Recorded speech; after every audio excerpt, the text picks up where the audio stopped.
स्वातंत्र्याचा हक्क या हेडिंग खाली, या मथळ्याखाली हा अनुच्छेद 19वा आता यशवंत यांनी वाचून दाखवला आपल्याला, की याच्यात पहिलंच म्हटलेलं आहे की भाषण स्वातंत्र्य इत्यादी संबंधीच्या विवक्षित हक्कांचे संरक्षण. विवक्षित म्हणजे जे विशेषत्वानी नमूद केलेले आहे. Certain special rights.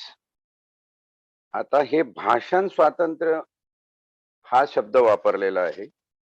इथे एक गोष्ट लक्षात ठेवायला पाहिजे की freedom of press, freedom of speech किंवा फ्रीडम ऑफ एक्सप्रेशन हे शब्द जे आपण नेहमी वर्तमानपत्र असेल, मीडिया असतील, डिबेट्स असतील त्याच्यामध्ये ऐकतो. अनेक केसेस संबंधी हे शब्द आपल्या कानावर पडतात की freedom of press, freedom of speech, freedom of expression हे शब्द या अनुच्छेदामध्ये स्पष्टपणे कुठेही नमूद नाहीत. त्याऐवजी काय म्हटलेलं आहे की भाषण स्वातंत्र्य. भाषण स्वातंत्र्य म्हणजेच ते छापण्याचंही स्वातंत्र्य. भाषण स्वातंत्र्य म्हणजे त्याच्यावर नाट्य करण्याचं स्वातंत्र्य, त्याच्यावर सिनेमा करण्याचं स्वातंत्र्य. भाषण स्वातंत्र्य म्हणजे केवळ बोलण्याचं स्वातंत्र्य नाही, तर काही अभिव्यक्तीचा वापर करून तसं व्यक्त होण्याचं सुद्धा स्वातंत्र्य. आणि हे स्वातंत्र्य देत असताना पहिल्या समभागामध्ये अनुच्छेद 19च्या सर्व नागरिकास, असे दोनच अक्षर लिहिले, सर्व नागरिकास, टू ऑल सिटीजन्स, याच्यामध्ये भेदभाव केलेला नाही. मग तो कुठल्याही जाती, धर्म, पंथ, संप्रदाय, संघ, कुठल्याही याचा संबंधित व्यक्ती असो, त्या सर्व नागरिकास, we the people of India, ह्या सगळ्यांना हे स्पेशल विशिष्ट हक्क दिलेले आहेत. आता यांना विवक्षित किंवा विशेष हक्क म्हणण्याचं कारण काय? विवक्षितचा तसा अर्थ दिलेले हक्क आहे. म्हणजे घटना हे हक्क तुम्हाला देते, असं तुम्हाला अभिवचन देत आहे घटना, की तुम्हाला हे हक्क आहेत. पण हे हक्क देत असताना या हक्कावर वाजवी निर्बंध असल्याशिवाय स्वातंत्र्य संकल्पनेचं रक्षण होणार नाही.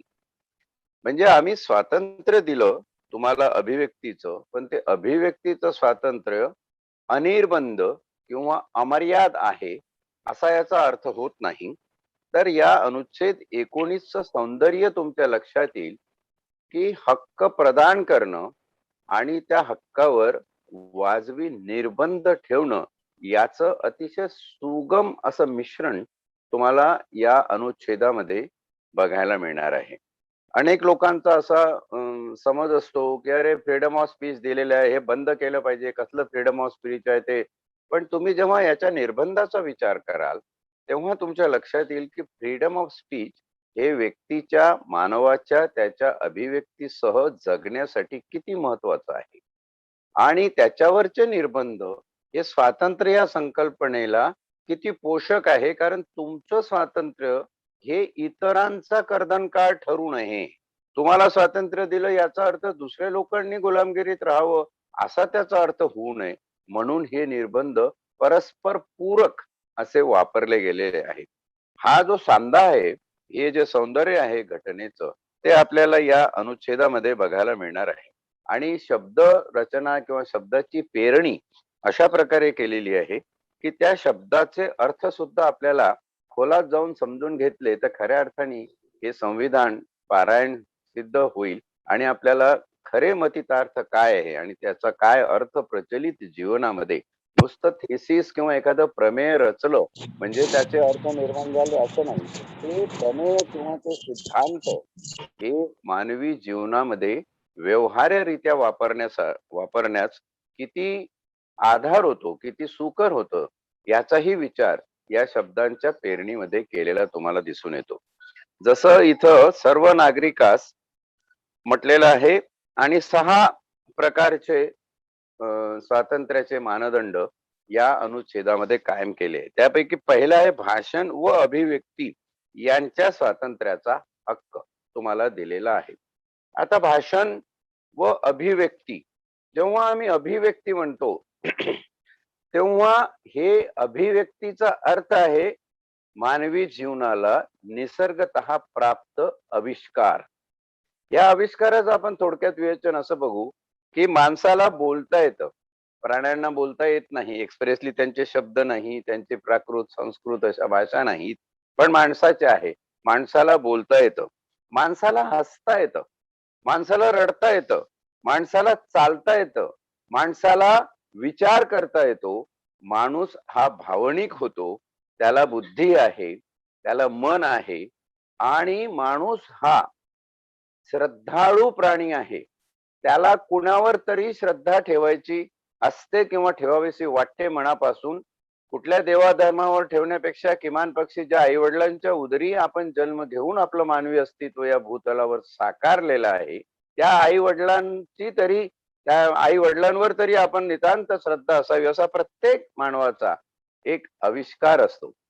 तर मानवी अस्तित्व आणि मानवी अस्तित्वाला निसर्गतः प्राप्त जे विविधांगी आविष्कार आहे, ज्याला शब्दात कंट्रोल करण्यापेक्षा ज्याला गुणात्मक आविष्कार आपण म्हणू, ते सगळे आविष्कार जर व्यक्तीमध्ये गृहीत धरले तर व्यक्तीची काय झाली, अभिव्यक्ती झाली.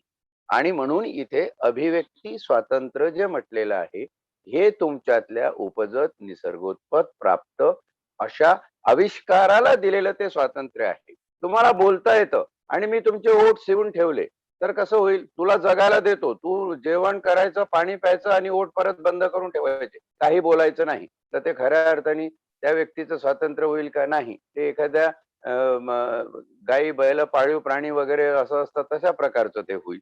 त्याही हल्ली प्राण्यांना बोलता येतं, त्यांच्याही बोलण्याचे काही संकेत असतात, ते आपण जर बघितले तर मानवाला बोलण्याचं स्वातंत्र्य असणं हे किती महत्वाचं आहे. कारण बोलणं ही त्याची उपजत निसर्गोत्पत प्राप्त गुणात्मक एक संवर्धन करणारी, त्याचं जीवन विकसित करणारी अशी क्लुप्ती निसर्गाने त्याच्याकडे दिलेली आहे.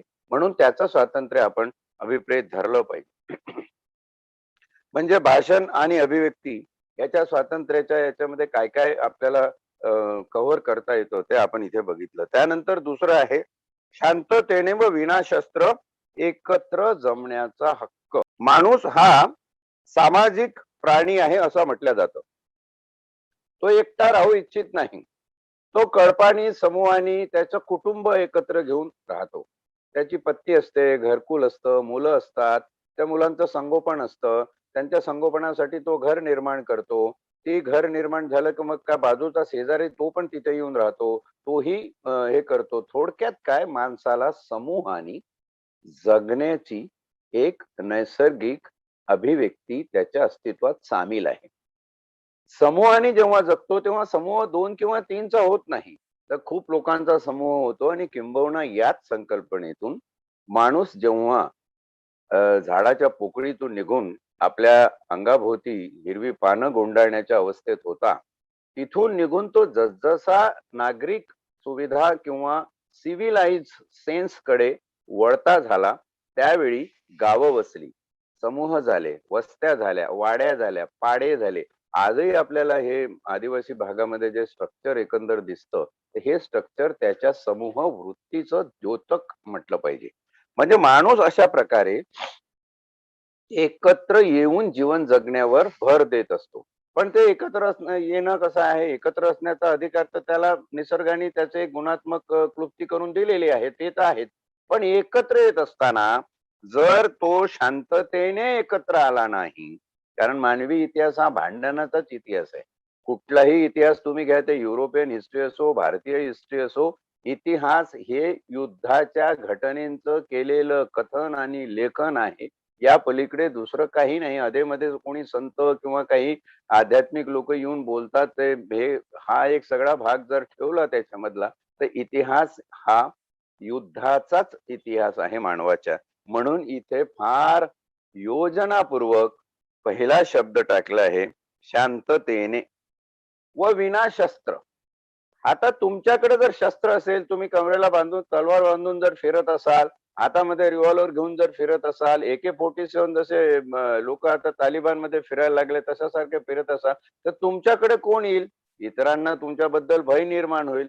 म्हणजे समूह या वृत्तीला कुठेतरी छेद दिला जाईल, म्हणून विनाशस्त्र एकत्र जमण्याचा, शांततेने व विनाशस्त्र एकत्र जमण्याचा अधिकार. या ठिकाणी महात्मा गांधींच्या जीवनातला एक प्रसंग आहे. ते म्हणाले होते की माझ्यावर सगळ्यात जास्त परिणाम जर कुठल्या पुस्तकाने, एका पुस्तकाने केला असेल तर तो लिओ टॉलस्टॉयचं, रशियन लेखक, त्यांचं पुस्तक आहे वॉर अँड पीस, युद्ध व शांतता. तर पुढे विचारल्यावर ते म्हणाले की त्याच्यामध्ये जे सायकोलॉजिकल एक्सप्लोरेशन माणसाचं केलेलं आहे, इतकं सुंदर सायकोलॉजिकल एक्सप्लोरेशन मी दुसऱ्या कुठल्या ग्रंथात वाचलेलं नाही. लिओ टॉलस्टॉय त्याच्यामध्ये म्हणतात की माणूस हा असा आहे की त्याला शांती पर्व आवडते, शांततेत राहायला आवडतं, पण शांततेत राहिल्यानंतर सातत्याने जर शांततेची फेज असेल तर त्याला उबक येते शांततेचा आणि तो नकळत युद्धाच्या खुमखुमीकडे जातो. आणि युद्धाची खुमखुमी त्याची सुरू झाली की त्याही वातावरणामध्ये तो जास्त दिवस रमत नाही, त्याच्यातून परत त्याला शांती प्रस्थापित करावीशी वाटते. म्हणजे मानवी जीवन हे युद्ध व शांती या दोन गोलांमध्ये फिरत राहतं. युद्ध झालं की शांती, शांती झाली की युद्ध, हे प्रकार तो आपले करत राहतो. तर याचा विचार जर आपण केला तर दिसतं की माणसाला हक्क असला पाहिजे समूहाचा, पण तो समूह शांततेचा असला पाहिजे, अशांत असू नये. आणि त्या समूहाकडे शस्त्र नसावी, विना शस्त्र तो समूह असावा. या ठिकाणी अजून एक महत्वाचं मला सांगावंसं वाटतं की आम्ही कुठल्याही गोष्टीला विरोध किंवा प्रतिरोध करत असतो. तो प्रतिरोध कसा करायचा, त्याच्या त्या कालीन जर गोष्टी बघितल्या की आज आम्ही छत्रपती शिवाजींच्या काळात जन्मलेलो असतो तर आमच्या कमरेला असा विरोध करण्यासाठी तलवार असती. आम्ही भगतसिंगांच्या काळी जर जन्मलो असतो किंवा तशा प्रकारचा प्रतिरोध करण्याची वेळ आमच्यावर आली असती तर आमच्या हाती कदाचित बंदूक असती, पिस्तूल असतं. परंतु या घटनाकार डॉक्टर बाबासाहेब आंबेडकरांनी एक महत्वाचं कार्य केलेलं आहे की आमच्या हातातली तलवार आणि बंदूक काढून घेतली आणि आमच्या हातामध्ये लेखणी. अधिसंघ वा संघ किंवा सहकारी संस्था. आता हे सहकारी संस्था याच्यामध्ये 2011 साली केलेली अमेंडमेंट आहे, म्हणून ती तुम्हाला कंसात वाचावी लागते. पण खरा जो या ठिकाणी अधिकार आहे, अधिसंघ वा संघ तयार करणे, बनवण्याचा अधिकार आहे. आता अधिसंघ, पहिल्या याच्यामध्ये संघ आहे, विनाशस्त्र एकत्र जमण्याचा अधिकार आहे, पण तो अधिसंघ अथवा संघ, अधिसंघ म्हणजे जो अधिकृत आहे, अशी ऑर्गनायझेशन, अशी असोसिएशन जी रजिस्टर आहे. तुम्हाला दिसेल की साधं एखादं क्रीडा मंडळ जरी गल्लीमध्ये ओपन झालं, 10-12 लोक येऊन त्यांनी क्रीडा मंडळ केलं किंवा गणेशोत्सव मंडळ केलं, तर त्याचं सुद्धा कुठल्या तरी प्राधिकरणाकडे नोंदणीकृत व्हावं लागतं, नोंदणी करावी लागते. असं नोंदणीकृत म्हणजे अधिसंघ. संघ आणि अधिसंघ की जो अधिकृत आहे त्याला अधिसंघ आहे. त्यानंतरचा चौथा आहे भारताच्या राज्य क्षेत्रात. हे 3 पहिले जर बघितले आपण, क ख ग, 19 अनुच्छेदाचा समभाग 1 चे हे 3 खंड बघितले तर हे व्यक्तीच्या उपजत नैसर्गिक ज्या गोष्टी आहेत त्याच्याशी संबंधित आहे आणि ते आपसात कसे असावे, समूह जन्य मनुष्य प्राणी सामाजिक जीवन कसं उन्नत परत जगू शकेल त्यासाठी प्रदान केलेले आहे. त्यानंतरचे जे 3 आहेत याची थोडीशी आपण फोड करून पुढे जाताना बघतो की भारताच्या राज्य क्षेत्रात सर्वत्र मुक्तपणे संचार करण्याचा, म्हणजे जे काही भारताचं क्षेत्रफळ आहे, जी काही इंडियन टेरिटरी, डिसिग्नेटेड टेरिटरी आहे भारताची, त्या टेरिटरीमध्ये कुठेही जाण्याचा, कुठेही ट्रान्सपोर्टनी पोहोचण्याचा, जलमार्गाने जाण्याचा, हवाई मार्गाने जाण्याचा, बाय रोड जाण्याचा, पायी जाण्याचा, सायकल चालवण्याचा, मोटरसायकल चालवण्याचा, हे सगळे संचाराचे अधिकार दिलेले आहेत. ट्रान्सपोर्टेशन म्हणजे तू फिरू शकतो. आता तुम्हाला माहित असेल कोरोनाच्या काळामध्ये संचारबंदी हा शब्द खूप लोकांच्या कानावर आला. ही संचारबंदी कशासाठी लावली होती? ही संचारबंदी सुद्धा आपण पुढे बघू की राज्याला या दिलेल्या हक्कांना निर्बंधित करण्याचे अधिकार कायद्यान्वये दिलेले आहे. म्हणजे इकडे संचाराचं स्वातंत्र्य दिलं, पण तिकडे संचारबंदीची अटही तुम्हाला घातली. कारण एखाद्या विशिष्ट परिस्थितीमध्ये एखाद्या राज्यातली जनता दुसऱ्या राज्यात जाणं हे तिथल्या जनतेच्या किंवा इकडच्या जनतेच्या अहिताचं होणार असेल, काहीतरी कायदा सुव्यवस्थेचा प्रश्न निर्माण होणार असेल, तर अशा वेळी मात्र अशा संचारावर बंदी येऊ शकते. परंतु संचाराचं स्वातंत्र्य हे मूलभूत स्वातंत्र्य आहे, हे या ठिकाणी अनुच्छेद 19 मध्ये अधोरेखित होतं. त्याच्या पुढचा अधिकार आहे की नुसतं त्याला हिंडणं फिरणं याचे अधिकार दिले. सगळं टुरिझम जे आहे भारतातलं किंवा आंतरराष्ट्रीय सगळ्या जगातलं, हे या अधिकारावर हुकूम चालत असतं की you have right, you have freedom to move anywhere in India. त्याच्यानंतरच आहे भारताच्या राज्य क्षेत्राच्या कोणत्याही भागात राहण्याचा व स्थायिक होण्याचा. राहण्याचा म्हणजे टेम्पररी राहू शकतो, स्थायिक होण्याचा म्हणजे परमानंटही होऊ शकतो. अनेक लोक आपण बघितलेली आहे, नोकरी पाण्याच्या निमित्ताने महाराष्ट्रातली लोक कर्नाटकामध्ये गेली, महाराष्ट्रातला माणूस पंजाबमध्ये गेला, दिल्लीला गेला, तिकडे तो स्थायिक झाला, तिकडे त्याच्या पिढ्या पुढच्या तिकडेच जगल्या. तर राहण्याचा आणि स्थायिक होण्याचा, not only residential, but he can create his permanent residency in any place within the territory of government of India. त्यानंतरचा आहे जो एका घटनेने 78च्या याच्यामध्ये समाविष्ट करण्यात आला आहे की कोणताही पेशा आचरण्याचा अथवा कोणताही व्यवसाय, व्यापार किंवा धंदा चालवण्याचा हक्क असेल.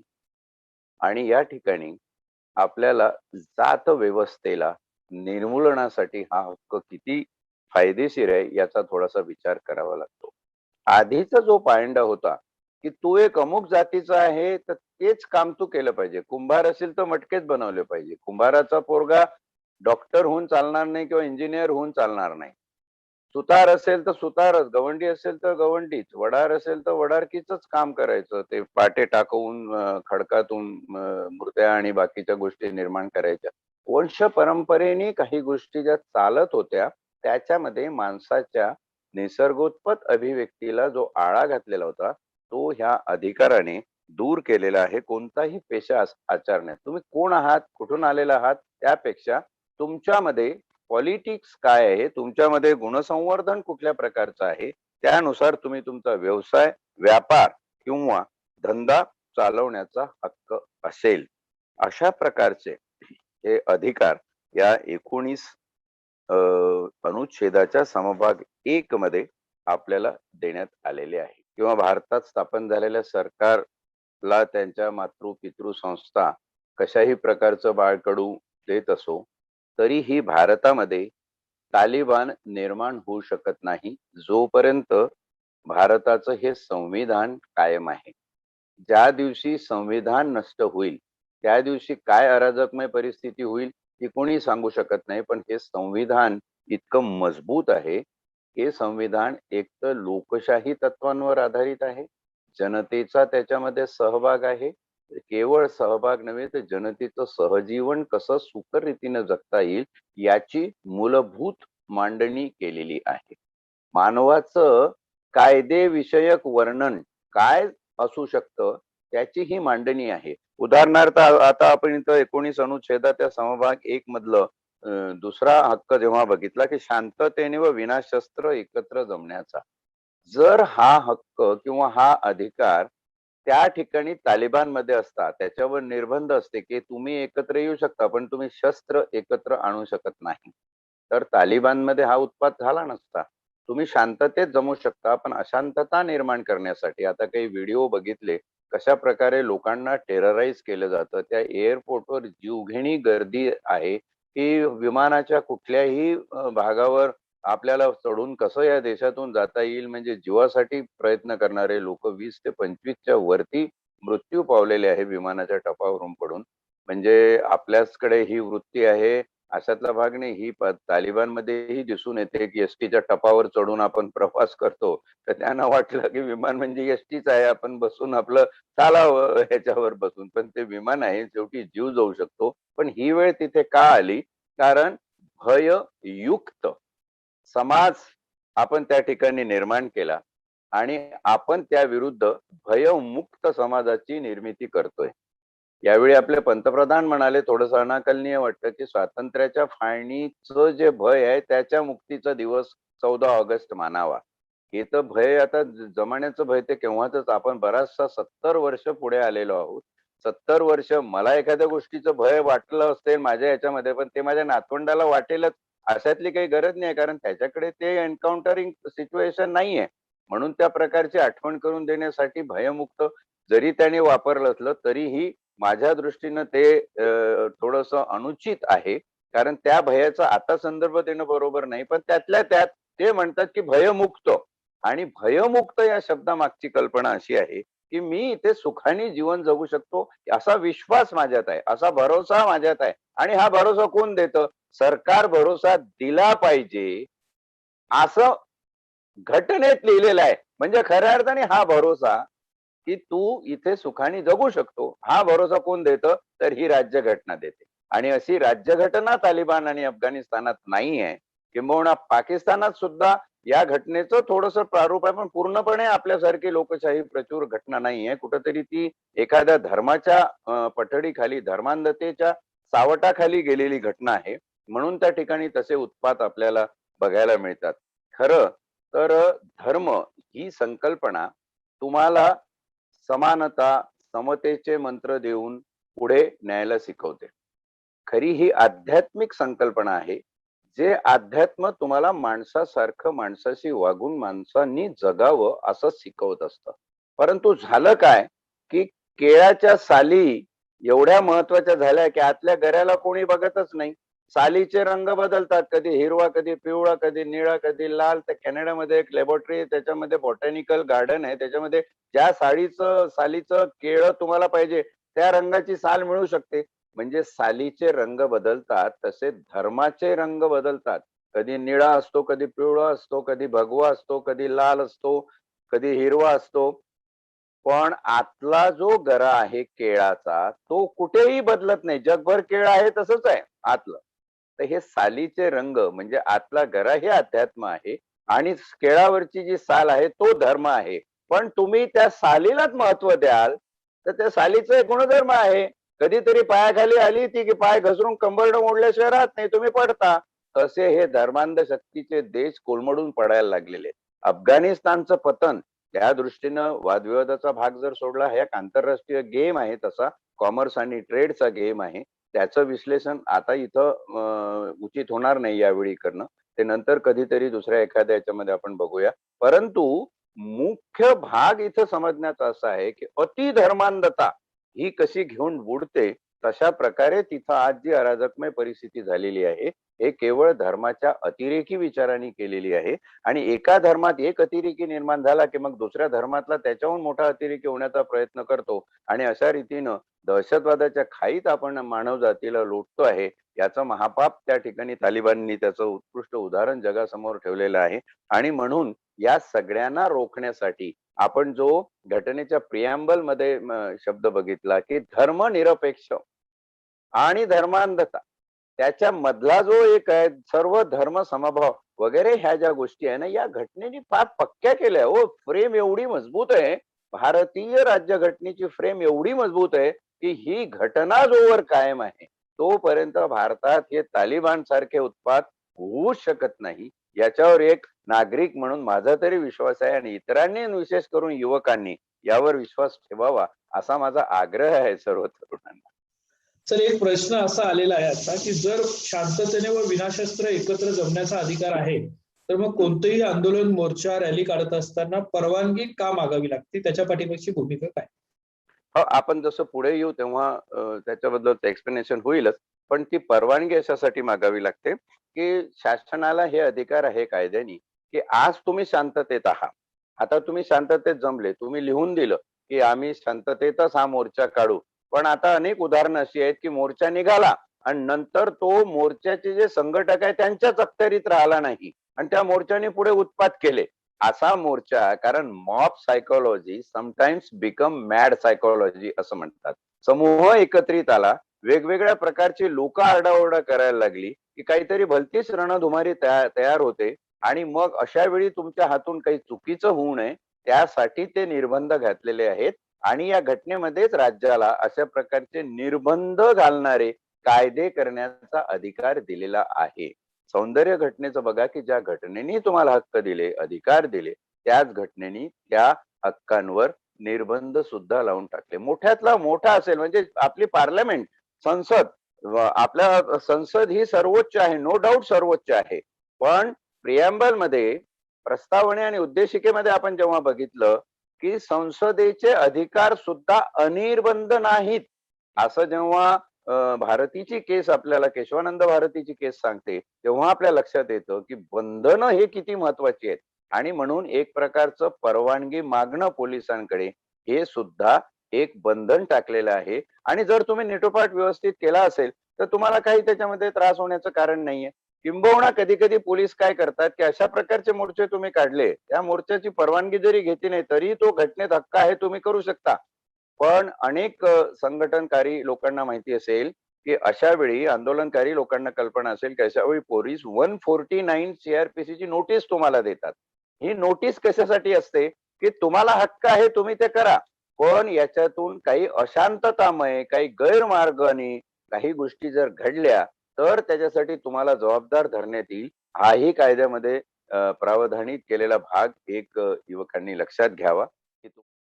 यामधील कोणत्याही गोष्टीमुळे उक्त उपखंडाने, म्हणजे वरील उपखंडाने, म्हणजे 19 अनुच्छेदाच्या समभाग 1 ने प्रदान केलेल्या हक्काच्या वापरावर ज्या कायद्याद्वारे भारताची सार्वभौम व एकात्मता, राज्याची सुरक्षितता, परकीय देशाशी मैत्रीचे संबंध, सार्वजनिक सुव्यवस्था, सभ्यता, व्हेरी इम्पॉर्टंट, सभ्यता किंवा नीतिमत्ता यांच्या हितासाठी अथवा न्यायालयाचा अवमान, अब्रूनुकसानी किंवा अपराधात चिथावणी या संबंधात जेथवर वाजवी निर्बंध घातले असतील, वाजवी, रिझनेबल, लॉजिकली रिझनेबल, वाजवी निर्बंध घातले असतील तेथवर अशा कोणत्याही विद्यमान कायद्याच्या प्रवर्तनावर परिणाम होणार नाही अथवा असा कोणताही कायदा करण्यास राज्याला प्रतिबंध होणार नाही. म्हणजे थोडक्यात काय की राज्य सरकार, केंद्र सरकार किंवा राज्याची सरकार ही अशा प्रकारचे निर्बंध घालण्यास मुक्त आहे. अशा प्रकारचे निर्बंध करण्यास, कायदा निर्माण करण्यासाठी राज्यांना घटनेने मुभा दिलेली आहे. या ठिकाणी 2 खंडामध्ये आपण या उपखंडाचा विचार करूया की जेव्हा आपण म्हणतो की हे हक्क वापरल्याने कुठल्या कुठल्या गोष्टीच्या हिताला बाधा येऊ शकते, हिताची बाधा, आणि दुसरं आहे इन रिलेशन, त्या संबंधी. तर त्या संबंधीचे 3-4 शब्द आहेत आणि हिताच्या बाधेचे 4-5 संबंध आहेत, ते आपण बघूया. भारतीय सार्वभौमता व एकात्मता. भारत हा सॉव्हरीन देश आहे. भारताच्या सार्वभौमतेला जर आव्हान देणारी तुमची कृती असेल, तुमचं आंदोलन असेल, तुमचं त्याप्रमाणे समूह निर्माण होत असेल तर त्याला बंधन घालण्याचा अधिकार राज्याला आहे. व एकात्मता, इंटिग्रिटी ऑफ द नेशन. खलिस्तानची चळवळ किंवा काही लोक इथं एक दुसरं राज्य निर्माण करून इथल्या धार्मिक लोकांमध्ये वेगळी तेढ निर्माण करण्याचा प्रयत्न करते, म्हणजे भारताच्या एकात्मतेला कुठेतरी आपण छेद देण्याचा प्रयत्न करतोय. तर पहिला शब्द जो वापरलाय तो भारताची सार्वभौमता व एकात्मता. दुसरा आहे राज्याची सुरक्षितता. कसल्याही प्रकारे पब्लिक प्रॉपर्टी, राज्याच्या मालमत्तेला किंवा राज्याच्या वतीने काम करणाऱ्या लोकांच्या जीविताला हानी निर्माण होणार असेल तर त्यापासून तुम्हाला बंधित करण्यासाठी असे निर्बंध वापरले जाऊ शकतात. तिसरा आहे परकीय देशाशी मैत्रीचे संबंध. एखाद्या राष्ट्राशी, बाहेरच्या जगातल्या कुठल्याही एखाद्या राष्ट्राशी आपले मैत्रीपूर्ण आणि सौहार्दाचे संबंध असतील तर त्या बाबतीत जर तुमचं आंदोलन किंवा तुमचं एकत्र येणं, समूह होणं, तुमची भाषणं, तुमची अभिव्यक्ती स्वातंत्र्यता जर त्याच्यात बाधा घालणारी असेल तर अशा वेळी राज्याला हस्तक्षेप करून तुमच्यावर निर्बंध लावण्याचे कायदे करण्याचा अधिकार आहे. चौथा आहे सार्वजनिक सुव्यवस्था.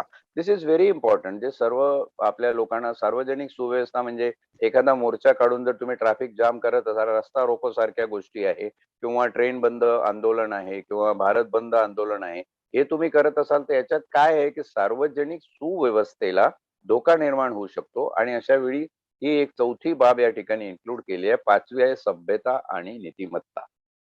सभ्यता भारतीय संस्कृतीचीच नव्हे तर एकंदर मानवीय सभ्यता या ठिकाणी ग्रहण धरलेली आहे. आपल्या सभ्यता व नीतिमत्ता इथिकल आणि मॉरल स्टँडर्ड जे आपलं आहे, जसं उदाहरणार्थ शिवीगाळी किंवा एखाद्याला अपमानजन्य बोलणे, तुझ्या बापाच्या आईच्या याचा उल्लेख करून बोलणे, हे आपल्या सभ्यतेत न बसणाऱ्या गोष्टी आहे. हे नैतिक दृष्ट्या चुकीचे आहे. म्हणून त्याही दृष्टीनं बंधनं करण्याचा अधिकार राज्यांना आहे. तर हे 5 जर शब्द आपण बघितले की भारताची सार्वभौमता एकात्मता, दुसरा भारताची सुरक्षितता, तिसरं परकीय देशाशी मैत्रीचे संबंध, सार्वजनिक सुरक्षितता आणि सभ्यता आणि नीतिमत्ता यांच्या हितासाठी इन द इंटरेस्ट ऑफ इंग्रजीमध्ये म्हणजे यांचं रक्षण करणं हे राज्याचं परम कर्तव्य आहे. त्याशिवाय 2 गोष्टी पुढच्या याच्यामध्ये म्हटलेलं आहे, तिथं शब्द वापरलेला आहे यांच्या संबंधाने. घटनेमध्ये जे शब्द आहे in the interest of and in relation of म्हणजे यांच्या हितासाठी, हे हित जपलंच गेलं पाहिजे, हे राज्यावर बंधन आहे. दुसरं जे आहे न्यायालयाचा अवमान किंवा अब्रू नुकसानी. तुम्हाला तुमचं भाषण किंवा अभिव्यक्ती स्वातंत्र्य, तुमचं समूह स्वातंत्र्य वरचे जी 5-6 स्वातंत्र्याची विरुद्ध आहेत, ते सगळे स्वातंत्र्य उपभोगत असताना कोणालाही तुम्ही अपमान होईल असं वागू शकत नाही. एखादं टीव्ही चॅनल जर एखाद्या माणसाच्या विरुद्ध एखादा चुकीचा शब्द वापरणार असेल आणि मुद्दाम त्याची मानहानी त्याच्यातून करण्याचा त्यांचा उद्देश असेल तर त्याच्यावरती निर्बंध आहेत. हे लक्षात ठेवा. एखादं वर्तमानपत्र कुठल्याही प्रकारची अर्वाच्य भाषा एखाद्याबद्दल वापरत असेल, मला तर वाटतं सामना हे पत्र जे आहे शिवसेनेचं मुखपत्र, त्याच्यावरती जास्तीत जास्त अब्रू नुकसानीचे खटले आणि केसेस कोर्टामध्ये दाखल आहे. कारण तुमच्या भाषेमध्ये एक सौजन्य, तुमच्या भाषांमध्ये एक संस्कारक्षम सभ्यता आणि नीतिमत्ता ही आली पाहिजे. अशा प्रकारे न्यायालयाचा अवमान आणि अब्रू नुकसानी. अब्रू नुकसानी म्हणजे केवळ न्यायालयाची नव्हे तर ही जनतेची सुद्धा प्रत्येक व्यक्तीची अभिव्यक्तीची अब्रू नुकसानी याच्यामध्ये दिलेली आहे. म्हणजे अर्वाच्यरित्या कोणाला बोलणं, काही करणं आणि शेवटचं दिले अपराधास चिथावणी. आता हे फार महत्वाचं आहे. म्हणजे एखादं भाषण केल्यानंतर आपल्याकडे जी याची भीमा कोरेगाव त्या याची एल्गार परिषदेची जी केस आहे ज्याच्यामध्ये अर्बन नक्षल हा शब्द नव्याने फार मोठ्या ड्राकोनाईन पद्धतीने भारताच्या जनतेसमोर आला आणि लोकांनी बघितला की कशा प्रकारे याचा वापर इथे केला जाऊ शकतो. तर ही अपराधास चिथावणी म्हणजे जी 31 तारखेला जानेवारीला जी भाषणं झाली शनिवारवाड्याच्या त्या एल्गार परिषदेमध्ये, त्या भाषणाचा परिणाम होऊन 1 तारखेला म्हणजे दुसऱ्या दिवशी 1 जानेवारीला जेव्हा भीमा कोरेगावचा उत्सव विजयोत्सव साजरा करण्यात आला 200 वा, त्या ठिकाणी दंगल घडवून आणली. आता हे सत्यासत्यतेचे भाग आपण सोडून देऊया. एक तत्व आणि सिद्धांत म्हणून या ठिकाणी मी बोलतोय, ते लक्षात घ्या. आतली राजकीय खेळी काय आहे त्याचं लोकांना माहिती आहे किंवा त्याच्यावरती नंतर आपल्याला बोलता येईल. परंतु अशा प्रकारे तुम्ही केलेलं एखादं भाषण किंवा अशा प्रकारे तुम्ही केलेली तुमची व्यक्तता, ती जर एखादा गुन्हा घडण्यामध्ये परावृत्त होत असेल, गुन्ह्यास चिथावणी देणार अशा प्रकारचं जर तुमचं वक्तव्य असेल, मग गुन्हा हो की न हो, गुन्हा नाही झाला तर याचं क्रेडिट सरकार घेतं की आम्ही तिथं प्रतिबंधक योजना केली आणि गुन्हा होण्यापासून थांबवलं. पण जर गुन्हा घडला किंवा गुन्हा घडण्यासारखं तुमचं चिथावणीखोर भाष्य जर असेल तर त्या संबंधाने जेथवर वाजवी असतील असे निर्बंध 7 शब्द मोठमोठे घेतले. त्याच्यातले पहिल्या खंडात आपण 5 घेतले. सार्वभौमता, एकात्मता, सुरक्षितता, परदेशी संबंध, सार्वजनिक सुव्यवस्था, सभ्यता आणि नीतिमत्ता. तर याच्या हितासाठी याचं हित जपल्या गेलं पाहिजे. बघा शब्द आपण वापरताना जेव्हा त्याचा अगदी मॅथमॅटिक्स सारखा वापर करतो तेव्हा लक्षात घ्या की याचं हित म्हटलेलं आहे आणि न्यायालयाचा अवमान, अब्रू नुकसान आणि अपराधात चिथावणी या संबंधाने इन रिलेशन विथ आणि इन द इंटरेस्ट ऑफ, हे 7 शब्द या ठिकाणी कीवर्ड्स आहेत. म्हणजे विद्यार्थी मित्रांनो, माझ्या युवक दोस्तांनो, तुम्ही जेव्हा घटना वाचता आणि प्रचलित जीवन जगण्यासाठी तुम्ही बाहेर पडता, एखादं आंदोलन असेल, सार्वजनिक चळवळ असेल, त्यामध्ये काय काय असू शकतं, काय काय नसू शकतं आणि ते कशा प्रकारचं आहे. राज्य कुठल्या बाबतीत कडक होऊ शकतं, कुठल्या बाबतीत सॉफ्ट होऊ शकतं. हे जे खालचे 2-3 आहे, अब्रू नुकसानी, न्यायालयाचा अवमान आणि चिथावणीखोर, यामध्ये राज्य हे सॉफ्ट आहे, पण वरच्या याच्यामध्ये राज्य हे जास्त स्ट्रिक्ट आहे. हा सॉफ्टनेस किंवा स्ट्रिक्टनेस कुठे बघायला मिळतो? तुम्हाला कायद्याच्या भाषेत बघायला मिळतो, की कुठल्या कायद्यानं शिक्षेचं प्रावधान जास्त आहे, कुठल्या कायद्यामध्ये शिक्षेचं प्रावधान कमी आहे. काही काही 68-89 महाराष्ट्र पोलीस ऍक्टचा जो कायदा आहे, की केवळ तुम्हाला 10-12 तास ते बसवून ठेवतात. अनेक मोर्चेकऱ्यांना हा अनुभव असेल, आंदोलनकऱ्यांना हा अनुभव असेल, की पोलीस येतात, तुम्हाला पकडतात, गाडीत भरून नेतात, पोलीस स्टेशनच्या आवारात तुम्हाला बसून ठेवतात, वडापाव खाऊ घालतात, पाणी देतात प्यायला आणि संध्याकाळ झाली की तुम्हाला सोडून देतात, मुक्त करून घरी दिल्या जातात. अशाही प्रकारच्या प्रतिबंधात्मक कारवाया आहेत. कारवाया या स्ट्रिक्ट असाव्या की नसाव्या, त्याचे या 2 शब्दातून उलगडा झाल्याशिवाय राहत नाही, की हितासाठी आणि त्या संबंधाने, in relation with and in the interest of. म्हणजे राज्यावर सुद्धा घटनेने निर्बंध टाकलेले आहेत.